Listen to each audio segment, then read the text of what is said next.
جو بھی تہجد کے لیے اٹھتے ہیں اللہ سبحانہ تعالیٰ کے سامنے حاضر ہوتے ہیں.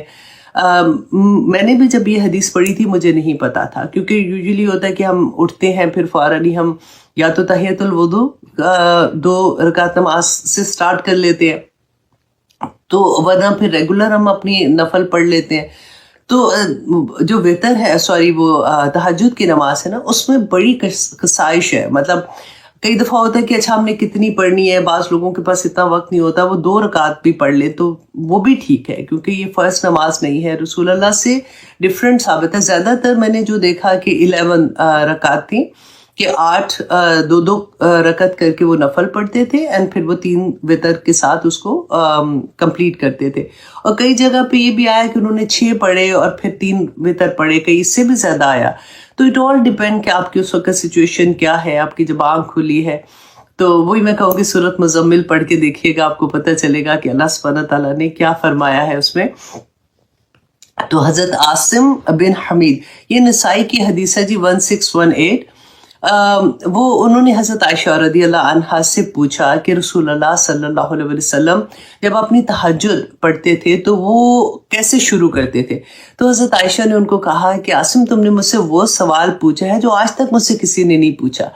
تو دیکھیے الحمدللہ ہم تک دین کیسے آیا ہے، کتنی اللہ سبحانہ تعالیٰ نے ان کے دل میں ڈالا ہوگا، کیونکہ ہمیں بعد میں عمل کرنا تھا. تو حضرت عائشہ نے فرمایا کہ رسول اللہ صلی اللہ علیہ وسلم اب یہ تہجد شروع کرنے سے پہلے اللہ اکبر یا نیت کرنے سے بھی پہلے نا 10 مرتبہ، یہ 5 چیزیں ہیں آپ یاد رکھیے گا، 10 مرتبہ اللہ اکبر، 10 مرتبہ الحمدللہ، 10 مرتبہ سبحان اللہ، اور 10 مرتبہ لا الہ الا اللہ، اور 10 مرتبہ استغفار کرتے تھے، استغفر اللہ کہتے تھے. اب دیکھیں 10 مرتبہ یہ 5 چیزیں ہیں. اور اس کے بعد پھر یہ دعا کرتے تھے اللہم اغفر لی واہدنی وارفعنی وعافنی. یہ کون سی؟ یہ 4 چیزیں ہوگی، ٹھیک ہے، 5 وہ پہلے تھی. اب یہ ایک ہی دفعہ میں یہ اللہم اغفر لی واہدنی وارفعنی وارزقنی وعافنی، تو یہ والی دعا پڑھتے تھے. ٹھیک ہے، میں پھر سے پڑھ دوں ایک دفعہ، اللہم اغفر لی واہدنی وارزقنی وعافنی، تو یہ پڑھتے تھے. اور پھر اس کے علاوہ یہ میں نے حرم کو دعا دی ہے، انشاءاللہ یہ پوسٹ کر دے گی تاکہ آپ لوگوں کو آسانی سے مل جائے، کیونکہ یہ پہلی 2 تو آپ لوگوں کو سب کو آتی ہوں گی، اس لیے یہ کوئی مشکل نہیں ہے. تیسری جو چیز وہ دعا مانگتے تھے اعوذ باللہ من ضیق المقامی.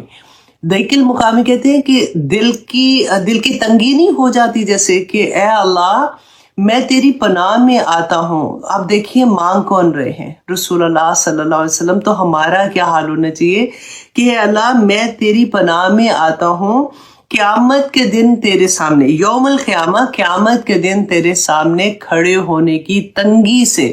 وہ جو دل تنگ ہوتا ہے نا، ڈر لگتا ہے، کہ اس سے اللہ سبحانہ تعالیٰ کی پناہ مانگتے تھے. ایوری ڈے جب وہ تہجد پڑھتے تھے تو یہ دعا مانگتے تھے اعوذ باللہ من ضیق المقامی یوم القیامہ، کہ اللہ میں قیامت کے دن تیرے سامنے کھڑے ہونے کی تنگی سے، دل جیسے تنگ ہو جاتا ہے، گھبراہٹ ہوتی ہے، اس سے میں تیری پناہ میں آتا ہوں. بہت پیاری دعا ہے. اور اس کے بعد وہ تہجد سٹارٹ کرتے تھے. تو مجھے بھی نہیں پتا تھا، جب میں نے یہ پڑھا تو مجھے اتنا اچھا لگا کہ دیکھیں ہمیں کس طرح سے رہنمائی ملتی ہے. تو اللہ سبحانہ تعالیٰ جی ہمارے راستے آسان کرے، آمین ثم آمین. تو آئیے ہم آتے ہیں سورۃ الحجر کی. آج ہم آیت نمبر 80 کریں گے. اعوذ باللہ من الشیطان الرجیم، بسم اللہ الرحمن الرحیم. اس سے پہلے ہم یہ پڑھ چکے کہ یہ جو ہم سورہ پڑھ رہے ہیں یہ کون سی ہے؟ مکی دور کی سورہ ہے. اور آپ ایک دفعہ یاد کر لیجئے گا کہ یہ وہ دور تھا جس میں مسلمانوں پہ بہت ظلم ہوتے تھے. یہ ایسا نہیں تھا کہ جو مسلمان ہو گیا اس کو کوئی ہار پہنائے جا رہے ہیں یا اس کو مبارکباد. اب تو کوئی مسلمان ہوتا ہے تو ہم کیا کرتے ہیں؟ مبارکباد دیتے ہیں نا، اور کتنے خوش ہوتے ہیں کہ چلو اللہ سبحانہ تعالیٰ نے اس کو دین کی توفیق عطا کی، اور وہ خوشیوں کے ساتھ انوالو ہو جاتے ہیں وہ سارے کمیونٹیز میں اور اس طرح سے. لیکن اس وقت اپنے ہی لوگوں میں جب کوئی مسلمان ہوتا تھا تو اس پہ ظلم کی انتہا ہو جاتی تھی. یہ آپ لوگوں نے بار بار پڑھا ہے. تو یہ اسی نقشے کو آپ اپنے ذہن میں رکھ کے دیکھیے گا کہ اللہ سبحانہ تعالیٰ رسول اللہ صلی اللہ علیہ وسلم کو تسلیاں دے رہے ہیں، اور ان کے ذریعے ہمیں یہ تسلیاں دے رہے ہیں کہ دیکھو تم سے پہلے لوگوں نے بھی ایسے کیا تھا، یہ تم کو پہلی دفعہ نہیں ہے کہ تم اپنے ارد گرد لوگوں کو دیکھ رہے ہو کہ وہ اللہ کی نافرمانیاں کر رہے ہیں، وہ اللہ سبحانہ تعالیٰ کی بات نہیں مان رہے ہو، تمہیں لگتا ہے کہ اس کیا مطلب، ان کو کس چیز کی سمجھ نہیں آ رہی ہے، اتنی بینہ چیز ہے۔ فار ایگزامپل ہم اگر مسلمان ہیں تو ہم دوسرے کسی اور جیسے جو فالو کرتے ہیں، فار ایگزامپل میں کہہ سکتی ہوں کہ آغا خانی کمیونٹی ہے یہاں پہ یا اس طرح سے، تو ہمیں لگتا ہے کہ ان کو کیوں نہیں سمجھ آ رہی ہے، تو پھر قرآن جب زندگیوں میں کھلتا ہے نا تو پھر سمجھ آتی ہے کہ یہ کوئی آج کی بات نہیں ہے، یہ رسول اللہ صلی اللہ علیہ وسلم کے دور کی بھی بات نہیں ہے، جب سے آدم علیہ السلام کو اللہ سبحانہ تعالیٰ نے اس زمین پہ بھیجا، یہ تب کی سٹوری ہے۔ اور یہ بڑے نصیب کی بات ہے کہ آپ لوگ یا مجھے اللہ سبحانہ تعالیٰ نے الحمدللہ اپنے دین کے لیے چن لیا ہے۔ ہم اللہ سبحانہ تعالیٰ کے، اب دیکھیں آپ ایسے تو نہیں کلاس میں آ کے بیٹھے ہوئے، نہ کوئی تو محبت ہوتی ہے، ادروائز تو اس وقت ڈرامہ دیکھ لیتے یا یوٹیوب میں بیٹھے کچھ اور دیکھ رہے ہوتے یا کچھ بھی۔ آپ نے قرآن کیوں کھولا ہوا ہے؟ آپ کیوں قرآن کی بات سننا چاہتے ہیں؟ کہ اللہ سبحانہ تعالیٰ نے آپ کو یہ عزت عطا کیا ہے کہ آپ اللہ کی بات کو سمجھ سکے تاکہ آپ کے عمل میں ڈھل جائے۔ تو یہی بات اللہ سبحانہ تعالیٰ رسول اللہ صلی اللہ علیہ وسلم کو بھی بتا رہے تھے کہ اعوذ باللہ من الشیطان الرجیم، بسم اللہ الرحمن الرحیم، وَلَقَدْ كَذَّبَ، اور البتہ یقیناً جھٹلایا، اصحاب الحجر والوں نے، المرسلین رسولوں کو۔ یہ کون سی قوم تھی؟ حجر جو تھے نا، یہ سمود کی قوم تھی، جو حضرت صالح علیہ السلام کی بیسیکلی قوم تھی۔ ان کی طرح اس سے پہلے عاد قوم تھی جن کے اوپر عذاب آیا تھا، اس کے بعد اللہ سبحانہ تعالیٰ نے اس قوم کو پیدا کیا۔ اب شروع میں تو یہ لوگ ٹھیک ہوتے تھے، کیونکہ ہمیشہ سے یہ ہوا نا کہ نبیوں میں سے جنہوں نے ان کی بات مانی، اللہ سبحانہ تعالیٰ نے ان کو نجات دے دی اور باقیوں پہ عذاب آ جاتا تھا۔ لیکن آہستہ آہستہ پھر وہی لوگ ایسی حرکتیں کرنا شروع کر دیتے تھے۔ آج بھی آپ آنیسٹلی ایسے لگے گا آپ کو کہ لگے گا کیا لگ رہا ہے جب سے قرآن پڑھیں کہ ایکچولی وہی دور آج کا بھی ہے، میرے ارد گرد بھی وہی سارا کچھ ہے۔ تو اللہ سبحانہ تعالیٰ یہ جو قوم صالح تھی نا، یہ حضرت صالح علیہ السلام کی قوم جو سمود تھی، اب ان کا کیا تھا کہ یہ جب ان کو بتا رہے تھے، اللہ سبحانہ تعالیٰ نے ان کو اس قوم کی طرف بھیجا کہ ان کی طرف جاؤ اور ان کو جا کے بتاؤ کہ یہ شرک کر رہے ہیں اور یہ جو بھی غلط کام کرتے ہیں۔ اب یہ قوم بھی اس زمانے کی ترقی یافتہ، جیسے کہتے ہیں نا بہت کامیاب لوگ ویسے تھے، کیونکہ یہ کہتے پہاڑوں میں اپنے گھر، آج کل ہم جیسے جاتے ہیں فار ایگزامپل آپ دیکھیں، آپ مری کی سائڈ پہ جائیں گے یا یہاں پہ آپ کیلیفورنیا جاتے ہیں یا سین ڈیگو جائیں گے تو آپ پہاڑوں پہ گھر دیکھتے ہیں۔ نہ صرف پہاڑوں کے اوپر گھر، یہ پہاڑوں کو کھود کے اندر سے، مطلب اوپر، آپ سوچیں اتنا مشکل کام کہ وہ اندر 100 کمروں کے ان کے گھر ہوتے تھے، پورے بازار اندر ہوتے، پورے شہر انہوں نے بنائے ہوئے تھے اندر، اور یہ سمجھتے تھے ہم تو بڑے کامیاب لوگ ہیں، ہمیں کیا کرنا ہونا ہے ہمارے ساتھ، ہم تو پہاڑوں میں امن سے۔ اور یہ کوئی ایسا نہیں تھا کہ کوئی 2 سال 3 سال کی بات ہے، کافی سالوں سے وہ اس طرح سے رہ رہے تھے، اور یہ نہیں مان رہے تھے حضرت صالح علیہ السلام کی بات۔ اور ان کے جو سردار تھے، ان میں سے ایک سردار نے لوگوں کے ساتھ مل کے حضرت صالح علیہ السلام سے کہا کہ اچھا ٹھیک ہے، اگر تم کہتے ہو نا کہ اللہ کا عذاب آ جائے گا یا کچھ ہے تو پھر ہمیں معجزہ دکھاؤ۔ پہلے تو انہوں نے کہا کہ ٹھیک ہے وہ عذاب لے آؤ، جب ان کے اوپر فائنلی عذاب آیا تھا، وہ بھی انشاءاللہ میں آپ کو بتاتی ہوں، لیکن انہوں نے کہا کہ ہمیں آپ معجزہ دکھائیں کوئی، کہ آپ اللہ کے رسول ہیں، ہم کیسے مانیں۔ اور معجزہ بھی انہوں نے کیا مانگا کہ ہمیں پہاڑ میں سے ہمارے آنکھوں کے سامنے ایک اونٹنی نکلے، پہاڑ پھٹے اور اس میں سے اونٹنے نکلے، اور وہ 10 مہینے کی حاملہ ہو، اور اس سے نکلتے ہی اس میں سے بچہ بھی وہ پیدا کرے۔ حضرت صالح علیہ السلام نے کہا کہ اچھا اگر میں اللہ سے یہ دعا کرتا ہوں کہ اللہ سبحانہ تعالیٰ تمہیں یہ معجزہ دکھا دے تو کیا تم ایمان لے آؤ گے؟ تو انہوں نے کہا کہ ہاں ہم ایمان لے آئیں گے۔ حضرت صالح علیہ السلام نے اسی وقت 2 رکعت نماز کہتے ہیں کہ کھڑے ہوئے پڑھنے کے لیے اور اللہ سے دعا کی، اور اللہ سبحانہ تعالیٰ نے وہ معجزہ دکھا دیا۔ اب دیکھیں رسول اللہ صلی اللہ علیہ وسلم سے بھی یہ کہتے تھے نا مشرکین مکہ، تو رسول اللہ سبحانہ تعالیٰ کیوں یہ کہتے تھے کہ نہیں ان کو معجزے دکھانے؟ کیونکہ اس سے پہلے دکھائے تھے معجزے حضرت موسیٰ علیہ السلام اور حضرت عیسیٰ علیہ السلام پہ، تو یوں نازل ہوتے تھے، منہ سے بات نکلتی تھی تو معجزہ نازل ہو جاتا تھا۔ آپ نے وہ پڑھا تھا وادی تیہ میں کیسے اللہ سبحانہ تعالیٰ نے ان کے اوپر معجزوں کی بارش کی ہوئی تھی۔ پھر بھی ایمان نہیں لاتے تھے, پھر بھی اللہ کی نافرمانی کرتے تھے, اور پھر آخر میں تو کیا ہوتا تھا, اللہ کی طرف سے عذاب آ جاتا تھا. تو اللہ سبحانہ تعالیٰ نے رسول اللہ صلی اللہ علیہ وسلم سے فرمایا تھا کہ اگر یہ آپ کی بات نہیں مانیں گے تو ان کے اوپر بھی پھر عذاب آئے گا. تو رسول اللہ نے فرمایا تھا کہ نہیں, آپ ایسے نہیں کرنا, میں ان کے لیے دعا کرتا رہوں گا, میں ان کے لیے استغفار کرتا رہوں گا. تو ان کی قوم کو جب معجزہ انہوں نے دیکھا, اونٹنی دیکھی ہے, آنکھ کے سامنے نکلی, کہتے اتنی بڑی وہ اونٹنی تھی کہ وہ صالح علیہ السلام کا جو کنواں تھا وہ پورا پانی اس کا پی جاتی تھی. ایک دن وہ دودھ دیتی تھی جس سے پوری, آپ سوچو, پوری قوم کو وہ دودھ کافی ہو جاتا تھا. اب ایک دن وہ پانی پیتی تھی اور ایک دن قوم کے لوگ پانی پیتے تھے. آہستہ آہستہ شروع میں تو ان میں سے کچھ لوگ تھے وہ ایمان بھی لے آئے, لیکن آہستہ آہستہ پھر سے ویسے کی ویسے ہو گئے. اب کیا ہوا کہ آہستہ آہستہ انہوں نے یہ پلان کرنا شروع کیا کہ ہم تو تنگ آ گئے ہیں, یہ تو کیونکہ حضرت صالح علیہ السلام نے کہا تھا کہ دیکھو اس کے ساتھ کوئی برا سلوک نہ کرنا, اس کو تم چھوڑ دو, وہ جیسے بھی کھاتی پیتی ہے یہ اس کو چلنے دینا, کیونکہ یہ اللہ کی طرف سے نشانی ہے. اب کیا کیا انہوں نے پلان کیا اور مل کے انہوں نے کچھ لوگوں کے ساتھ ملے اور انہوں نے وہ اونٹنی جو ہے اس کو قتل کر دیا, اس کو مار دیا.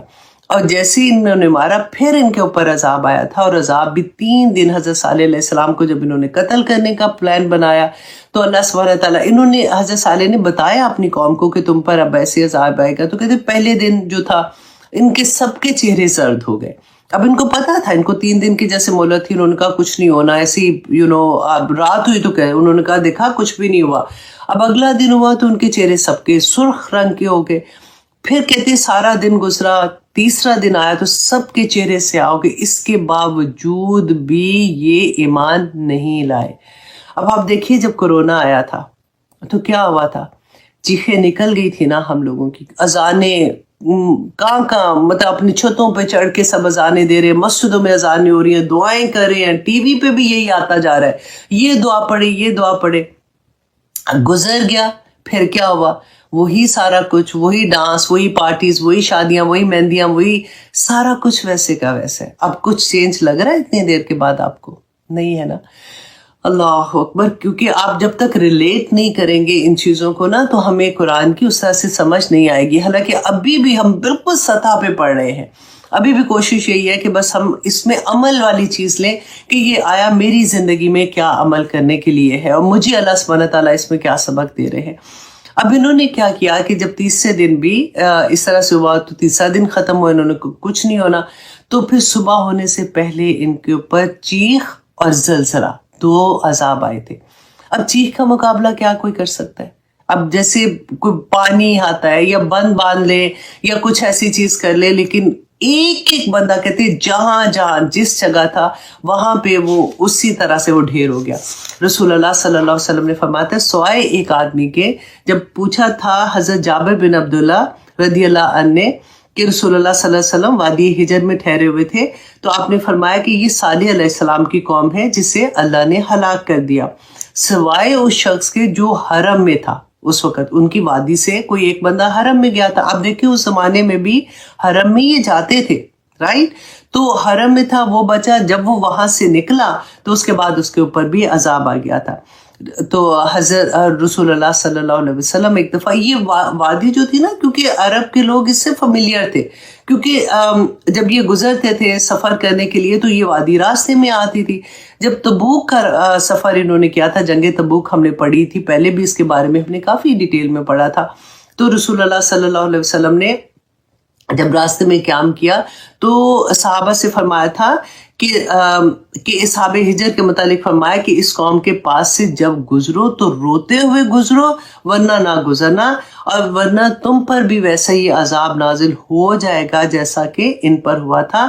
اور اپنا چہرہ رسول اللہ صلی اللہ علیہ وسلم نے چادر سے ڈھانپ لیا تھا, کیونکہ وہاں پہ تھوڑی دیر جب رکے تو صحابہ نے آٹا گوندھ لیا وہاں پہ, اور وہ پانی ڈول جیسے بھرتے ہیں, کیونکہ اس وقت ساتھ تو نہیں لے کے چل رہے ہوتے تھے نا, تو کنواں جہاں بھی ہوتا تھا وہاں پہ وہ جگہ بنا لیتے تھے.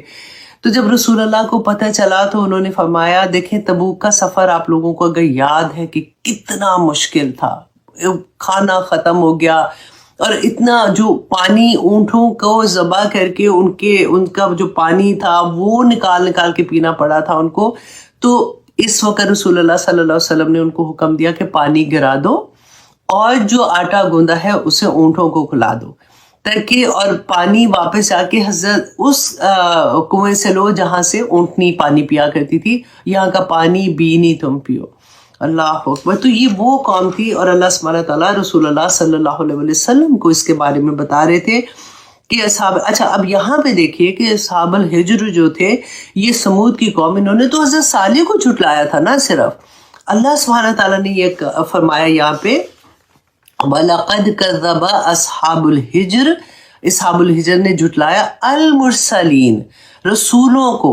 تو آپ دیکھیے کہ ہمارے لیے بھی، کیونکہ ایک رسول کو جھٹلانا، ایک رسول کو نہ ماننا، تمام رسولوں کا انکار کرنا، مسلمان ہی نہیں ہو سکتے۔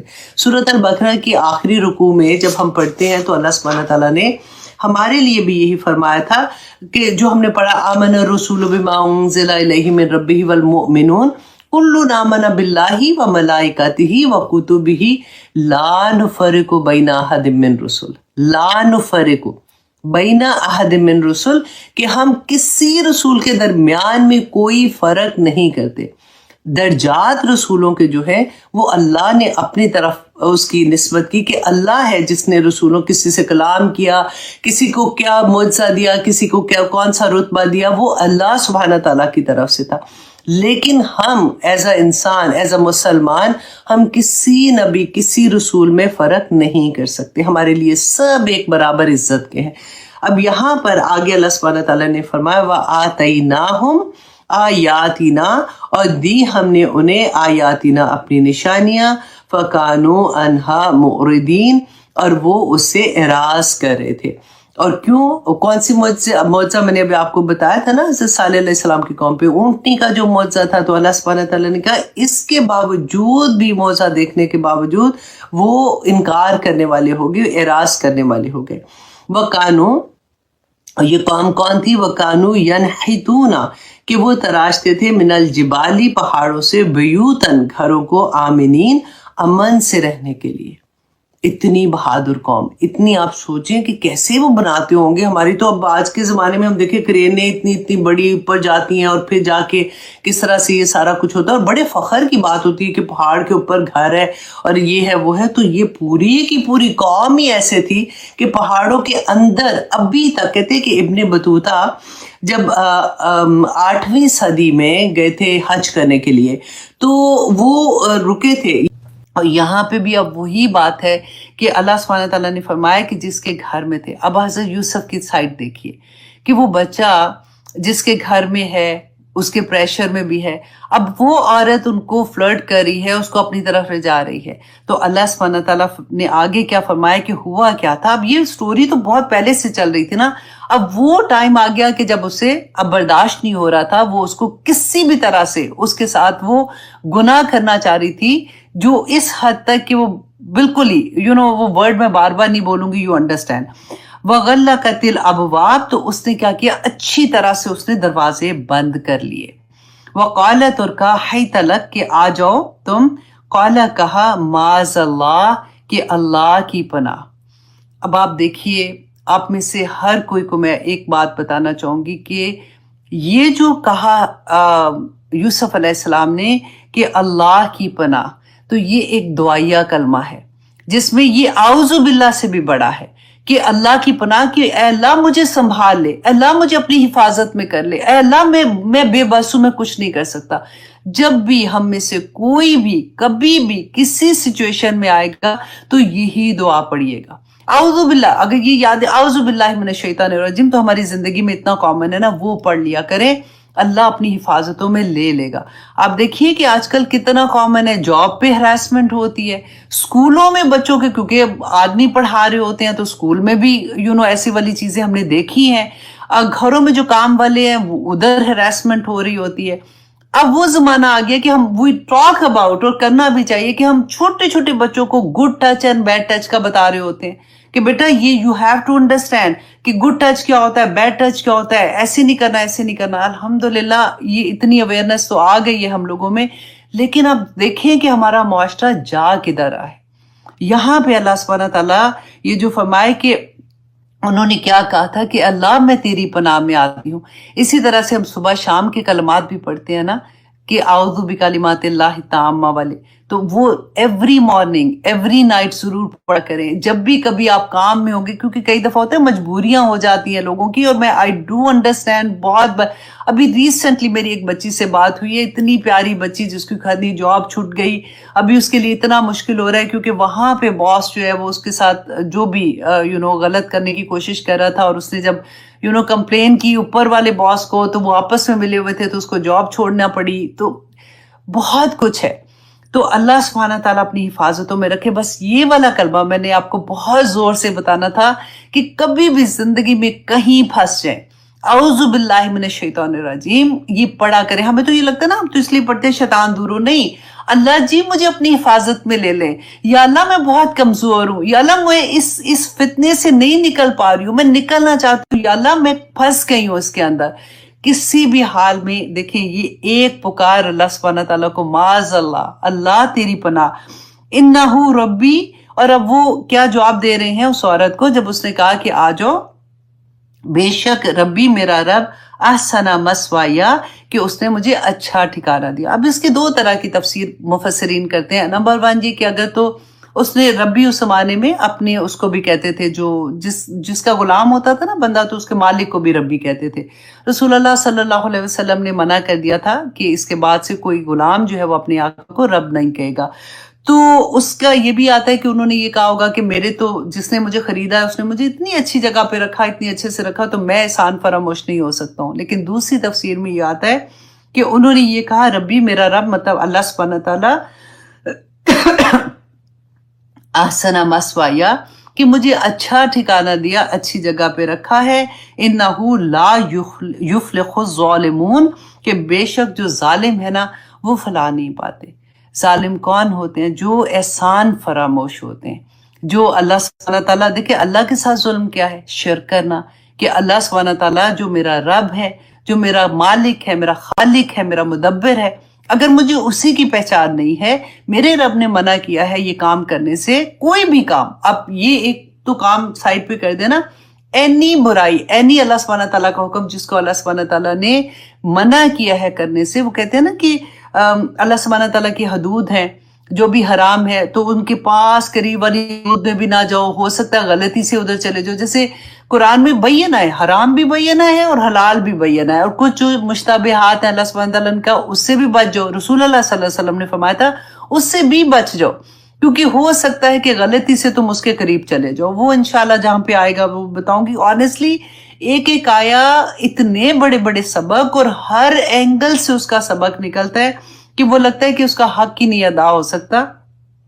تو اللہ سبحانہ تعالیٰ آگے فرماتے ہیں آیت نمبر 24 میں، وَلَقَدْ، اور یقیناً ہمت بھی اس عورت نے ارادہ کیا برائی کا، بھی اس کا، وَهَمَّ بِهَا، اور وہ ارادہ کر لیتا اس کا۔ کس کے بارے میں بات ہو رہی ہے؟ یوسف علیہ السلام کے بارے میں، کہ اللہ سبحانہ تعالیٰ فرماتے ہیں وہ ارادہ کر لیتا اس کا، لولا ارعا برہانہ، اگر وہ نہ دیکھتا برہان، روشن دلیل، ربی ہی، اپنے رب کی۔ اب یہاں بھی آپ یہ دیکھیے کہ برہان کیا تھا۔ برہان ہے جس کو کہتے ہیں نا کہ نور فطرت، کہ انسان کے اندر اللہ سبحانہ تعالیٰ نے اپنا نور رکھا ہے۔ اللہ سبحانہ تعالیٰ نے جب آدم علیہ السلام کو کریٹ کیا تھا تو اللہ سبحانہ تعالیٰ نے کیا فرمایا تھا؟ یاد ہے آپ کو کہ وَنُفِخَ فِيهِ مِن رُوحِهِ، کہ اللہ سبحانہ تعالیٰ نے وَنُفِخَ فِيهِ، اللہ نے اپنی روح، وَنُفِخَ فِيهِ مِن رُوحِهِ، اپنی روح کو اس کے اندر، مطلب وہ اس میں یہ کہتے ہیں کہ روح کو اس میں حکم میں لیتے ہیں کہ اللہ نے اپنا حکم اس پہ نازل کیا تھا اور روح اس کے اندر ہے، تو ہمارے اندر اللہ کا نور ہے، ہم آدم علیہ السلام کی اولاد ہے نا۔ تو یہ نور جو ہے نا اس کو پالش کرتے رہنا، اس پہ کام کرنا، اس میں جب بھی کوئی برائی آئے گی، ہم نے وہ پڑھا ہے، رسول اللہ نے فرمایا تھا کہ جب تم ایک برائی کرتے ہو نا تو ایک نقطہ لگتا ہے، رائٹ، اور جب اس کے بعد تم اچھائی کرتے ہو تو وہ نقطہ مٹ جاتا ہے۔ اچھائی جو ہوتی ہے، نیکی جو ہوتی ہے، وہ برائی کو ختم کر، اس کا کفارہ بن جاتی ہے نا۔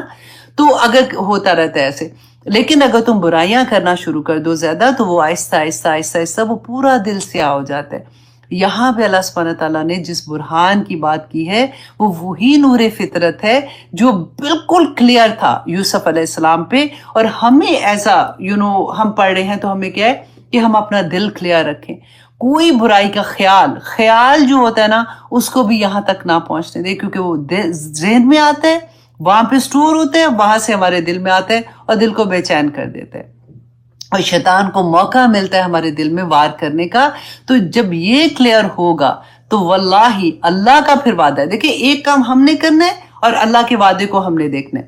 اللہ سبحانہ تعالیٰ نے فرمایا کہ وہ برہان اگر نہیں ہوتی نا، اگر وہ ان کا دل کلیئر نہیں ہوتا، اگر وہ نیکی کی طرف راغب نہیں ہوتے اور اپنی برائیوں کو اپنے سے دور نہ کرنے والے ہوتے، کذالک لنصرف، اسی طرح سے ہم پھیر دیں گے عنہ اس سے السوء والفحشاء، برائی کو اور بے حیائی کو۔ کیوں پھیر دیں گے؟ انہ من عبادنا المخلصین، کہ وہ ہمارے مخلص بندوں میں سے تھا۔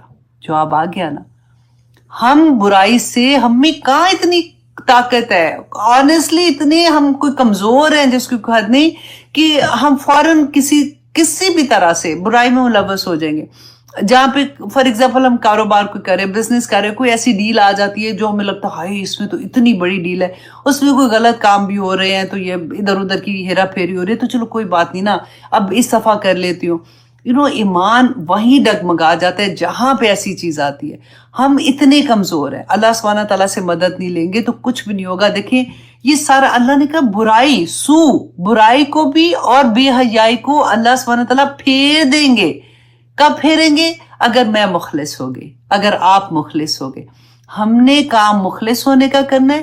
اللہ سبحانہ تعالیٰ ہماری زندگیوں سے برائیوں کو، بے حیائی کو، اور اگر کہیں پہ ہم پھنستے ہیں نا تو اللہ سبحانہ تعالیٰ وہ پھیر کے ہم سے نکال دیں گے اس میں سے۔ اتنی بڑی اللہ کی خوشخبری ہے اس آیا میں کہ اللہ سبحانہ تعالیٰ ہمیں کیسے بچا لیں گے۔ اب دیکھیں وہ آیا پڑھتی ہوں نا میں بار بار کہ اللہ سبحانہ تعالیٰ نے قرآن میں فرمایا تھا، سورۃ الاعراف کی آیت نمبر 33 میں اکثر وہ 30 بول دیتی ہوں اس کو، آیت نمبر 33 میں انما کل، پہلے رسول اللہ صلی اللہ علیہ وسلم کو اللہ سبحانہ تعالیٰ فرماتے اے نبی کہہ دو، ان کو حکم ہے نا کل میں، کل انما حرم ربی الفواحش ما ظہر منہا وما بطن والاثم والبغی۔ وہ پوری آیت آپ پڑھ کے دیکھیے کہ اللہ سبحانہ تعالیٰ نے حرام کر دیا بے حیائی کو، اور پھر بھی جو چیزیں ہم بار بار کہتے ہیں کہ کیوں کر رہے ہو، یہ پتہ ہے تمہیں کہ یہ غلط کام ہے، پھر بھی تم سے کیوں نہیں رکا جا رہا، کیوں ایسی محفلیں کرتے ہو، کیوں ڈانس پارٹیز ہو رہی ہیں، کیوں میوزک پارٹیز ہوتی ہیں، کیوں بے حیائی پھیل رہی ہے؟ اس لیے کہ ہم نہیں روک سکتے۔ میرا جس فار ایگزامپل کام ہے، میں چیخ رہی ہوں، کہہ رہی ہوں، روکے گا کون؟ وہ اللہ روکے گا۔